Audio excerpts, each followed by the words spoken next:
আজ বাড়ি থেকে পার্স আনতে ভুলে গেছি যে। আমি থাকতে তোরা চাপলি সেখানে একবার চোখ মেরে দেবো তো ভ্যান সেদ্ধ দিয়ে দেবে। এই শোনো না, ঝালমুড়ি কত করি? 10 টাকা। কটা লাগবে আপনার? তুমি করে বলো। বলো দেব। হ্যাঁ দিদি। খুব সুন্দর নাম। তোমার কোনো গার্লফ্রেন্ড আছে? গার্লফ্রেন্ড কি? ও মা, গার্লফ্রেন্ড মানে জানে না? আমার মতন সুন্দর মেয়ে পেলে প্রেম করবে না? তোমার মতো?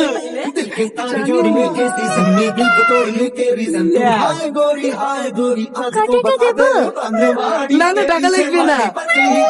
তোমাকে একটা কথা জিজ্ঞেস করবো? হ্যাঁ করো। তুমি কি আমাকে সত্যি সত্যি ভালোবাসবা? হ্যাঁ, আমি মিথ্যে মিথ্যে বলছি নাকি? তুমি আমাকে ভালোবাসবে কিনা জানাবা হবে।